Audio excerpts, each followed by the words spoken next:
93.9. That sense everything Southwest Florida and beyond. And we are doing this thing solo today. Not solo because I got Diana, the wonderful Diana. I don't know if we got, do we have Diana? Can we get you on the camera, Diana? I don't want to, get you. Oh, there's Diana. We're happy. We're missing Shannon. She'll probably make it at some point, but we're going to probably do this one fairly quick. But we have a lot to discuss today. We're live. Man, what about those hurricanes? That's some crazy stuff. Now, we all know Hurricane Irma hit us not too long ago, right, Diana? That thing, that's barreled down on New Orleans and Louisiana. I mean, they got crushed. I think we got a few videos maybe that we can show you. I mean, wow, that place got some serious damage. And I know they had some flooding. They had a lot of things that were going on.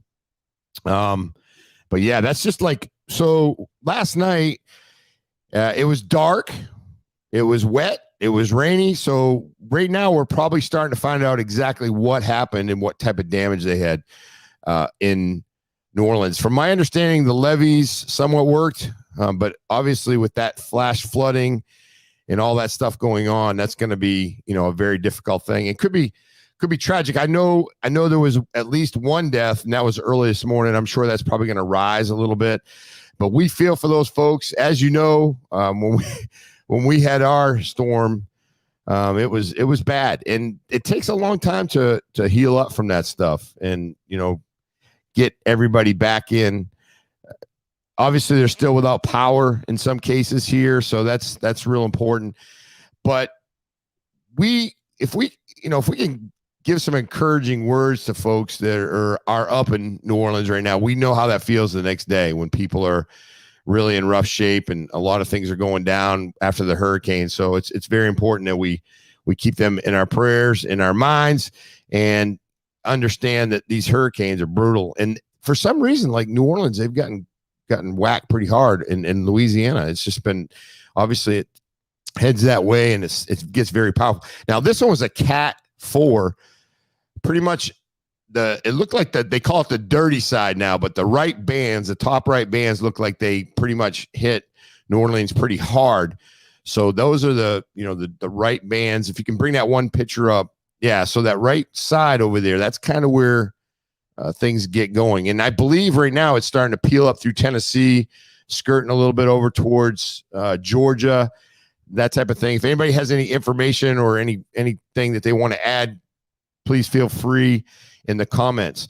Also, we had some attacks, and our soldiers, from my understanding, did a wonderful job. I heard there was a couple of attacks this weekend, yesterday, early this morning, on the airport there at Kabul in Afghanistan. From my understanding, there was intelligence information, and we were able to actually drop a drone or a bomb on a vehicle that was approaching the airport. So that was some great work by our men and women over there. I believe I read this morning, one of the missiles did make it into the airport, and I believe there was no damage or no injuries. So that's a good thing. So our men and women are over there doing, great things.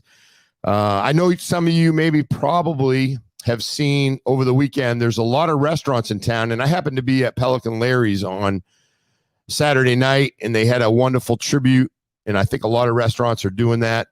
They actually, for the 13 soldiers who got killed last week, and I think you probably have seen some of these stories over the weekend as well, but the 13 men and women that got killed over there, a lot of these restaurants, what they're doing is they're putting up tribute tables. So they're actually making sure no one sits there, putting like 13 beers up, 13. I saw one that had 13 glass of whiskey. I got to thank these restaurants for doing that. I mean, it makes you think. I know when I saw that table, I got chills on my arms. I was just like, these men and women are unbelievable. Yeah, Leslie, that was really good. Tons of restaurants are doing it. Post that on Facebook. I mean, it's unbelievable. And the more you can get that information out, because the problem is these things happen and we have a tendency sometime to just kind of, overlook it. But as Leslie said, she has seen several of those on Facebook. If you have one of those pictures, could you please post it on our 239 Uncensored page, and we'll share it. We'll push it out. Again, we're up at 2,200 likes. We get a lot of push. So anything we can do for our men and women in the military. And one thing we got to consider and keep this in mind is we have a lot of people, a lot of our friends locally. I got a great friend, Rich Hampton. His son could be called over there at any time. I believe he's been there and back already. Mason, if he's listening. We have a lot of military people that have Neil Bohannon, his kids. I know Jim Bloom's got a lot of friends that are in the military. We have so many people locally that have their young men and women, their kids or friends that are possibly in the military serving somewhere. It doesn't necessarily have to be Afghanistan, right? It could be anywhere. Give them a little note, give them a little text and say, hey man, I feel for you, because that uneasiness of not knowing whether your child is going to be sent over there in harm's way or wherever they're at in the United States. They could be serving here locally, even stateside, and they're doing their commitment is just amazing. And I think we're getting kind of spread out quite a bit for that. So again, a big thing on the folks, the men and women that are out there making little meaningful dedications to these men and women that got killed last week in the airport there in Kabul. So again, let's give them all the praise we can. Also, we had an outstanding weekend here at the 239 studios. We had an open house. It was outstanding, went really well. What we did in our open house is we did a little training. We talked to about 20 of us were here. We gathered. We had some good food, as you can see. We had some really cool cookies. It was a fantastic class. We talked a little bit about how to start a podcast, and I'll kind of just give you a little rundown. If you're interested in doing a podcast here in our studio, that's fine. We'd love to have you come in, do a podcast here. That would be fantastic. We have some pricing that we do. We do podcasts, whether it be video or if you want to come in and do a podcast for your business. And a lot of people are asking, can we do like a one-off and just kind of give a little information about what our business does? We have one gentleman that was there this weekend. He owns a security company. So he wanted to do a little one-off and do maybe just something that kind of informs the people. I had a couple people that said, hey, we'd really like to do podcasts for people within our own company, an internal podcast, maybe not push it out to every single person. I said, absolutely. Come on in. We'll show you how to do that. So there's like a lot of really good opportunities here. And we do have the studio and we want to use it. So, come on in and do that. But the real big thing is we kind of just went down the line of what a podcast is, how to create one, how to come up with the idea to create a podcast.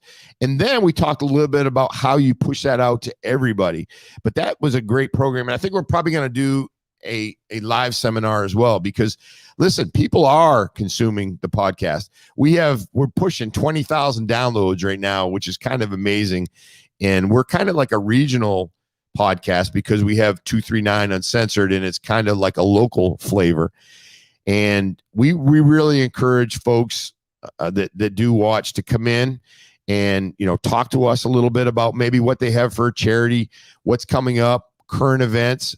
We have a flavor towards funny stuff too, as well.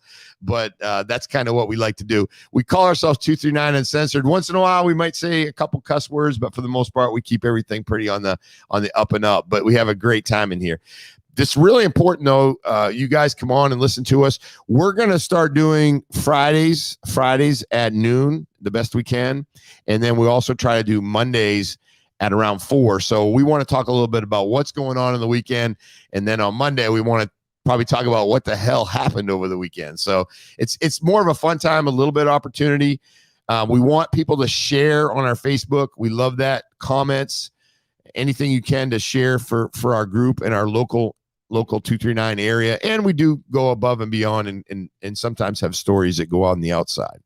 But again, we just want to come in and do a little live with you today. And we're going to pretty much wrap it up fairly quick. We don't have Shannon. I don't even know if we can show the empty seat. Where's Shannon? We get the. I know she's busy. She actually texted me and said she's tied up doing some other things. But Shannon, she's usually there. But we'll talk about her. It's a fun time to do that. So Shannon, we had a great time this weekend with Shannon. She was super. And we also had, if you get a chance, look on our Facebook page. And you will see a couple people that came in and did some great jobs. They sat down in the chair and they actually started talking about, what they want to do for a podcast. So be sure to go down a few posts and make sure you see that. But I just want to touch base with you. It's our Friday. We will be here on Monday, and we're looking at 4:00 and 239 uncensored, everything Southwest Florida and beyond. And we are out. Thank you.